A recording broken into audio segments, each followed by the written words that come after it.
Fatih TV.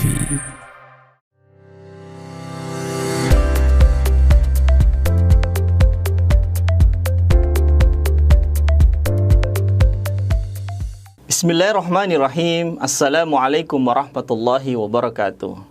Alhamdulillahirabbil alamin wa bihi nasta'inu ala umuri dunya waddin.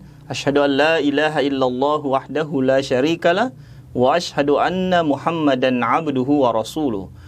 Allahumma salli ala sayyidina Muhammad wa ala alihi wa ashabihi wa man tabi'ahum bisanin ila yaumiddin, amma ba'd. Sahabat muslim yang berbahagia, puji syukur kita panjatkan kehadirat Allah Rabbul Alamin atas segala nikmat dan karunia yang Allah Subhanahu wa taala limpahkan kepada kita sekalian. Salam dan salawat kita kirimkan kehadirat Rasulullah Muhammad sallallahu alaihi wasallam. Sahabat muslim yang berbahagia, pada kesempatan kali ini saya akan menyampaikan satu topik yang cukup menarik, yaitu tentang bolehkah wanita minta dilamar atau bolehkah juga wanita melamar. Nah itu. Jadi Rasulullah SAW pernah bersabda, ya ma'asyiras syabab man istata'a minkumul ba' falyatazawwaj. Wahai para pemuda, jika kalian sudah mampu memikul beban, maka menikahlah. Nah, dalam perkembangan zaman kita lihat banyak anak-anak muda itu takut untuk melamar, ya, dengan berbagai macam alasan. Pertama, alasan tidak siap lah, kemudian alasan takut ditolak lah.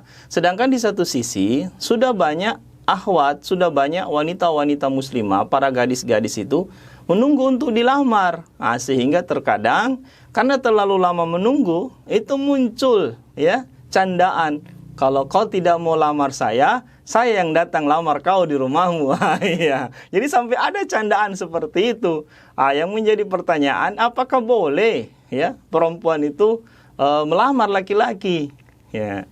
Kalau kita lihat dalam banyak riwayat, memang sebenarnya perempuan itu tidak melamar laki-laki. Tapi yang boleh adalah perempuan minta dilamar. Jadi dia minta langsung.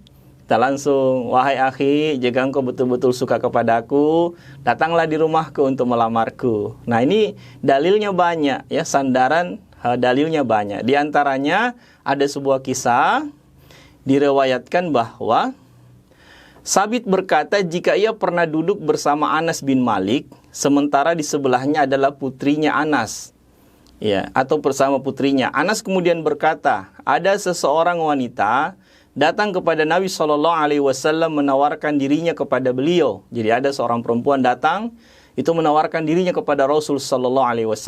Ia wanita itu berkata, wahai Rasulullah, apakah engkau mau menerimaku? Lantas putri Anas tadi berkata, ketika mendengar bapaknya tadi ini mengkisahkan peristiwa tadi, atau menceritakan peristiwa tadi. Sang putri Anas mengatakan betapa sedikitnya rasa malu yang dimiliki wanita itu. Nah, kemudian Anas berkata, bahkan ia lebih baik darimu karena ia menyukai Rasulullah SAW lalu menawarkan dirinya kepada beliau. Nah, tentu memang di satu sisi sebagai perempuan yang didominasi dengan rasa malu, dan memang malu itu adalah bagian dari iman, tentu malu untuk minta dilamar. Ya, tetapi minta dilamar itu boleh. Ya, sekalipun tentu ketika minta dilamar itu caranya banyak. Seperti Ibunda Khadijah radhiyallahu anha, itu dulu pernah juga beliau yang minta dilamar, tapi tidak langsung, tapi beliau mengutus orang terdekatnya untuk menyampaikan kepada Rasulullah Muhammad SAW yang waktu itu beliau belum menjadi Rasul, masih seorang pemuda yang sukses dalam perdagangan. Ya, orang yang diutus ini bertanya, wahai Muhammad SAW, apakah engkau tidak punya keinginan untuk menikah? Rasul bertanya, siapakah kira-kira perempuan yang cocok untukku?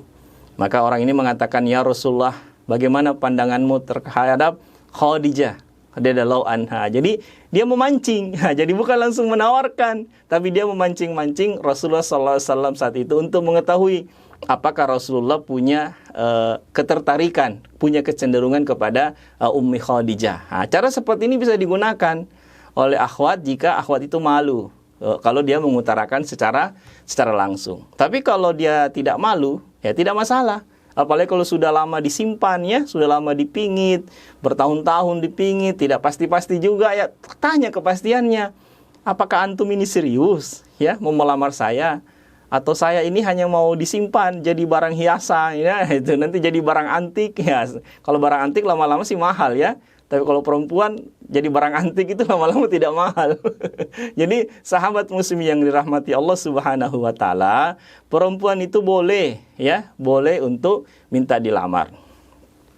Oleh karena itu, bagi laki-laki yang menganggap minta dilamar atau perempuan minta dilamar itu sesuatu yang tidak baik, maka ini harus menjadi motivasi bagi laki-laki. Antumlah yang harus cepat-cepat melamar.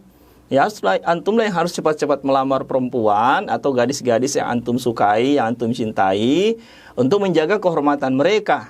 Karena kalau antum tidak cepat-cepat melamar mereka, bisa-bisa mereka yang melamar antum. Dan kalau mereka melamar antum, tentu ini akan menurunkan derajat laki-laki. Ya, karena laki-laki itu sifatnya memang agresif, sifatnya itu aktif, sedangkan perempuan itu pasif. Karena dalam hadis tadi Rasul mengatakan, jika kalian para pemuda sudah mampu memikul beban, maka menikahlah. Artinya memang yang disuruh aktif itu adalah kaum Adam atau para ikhwan.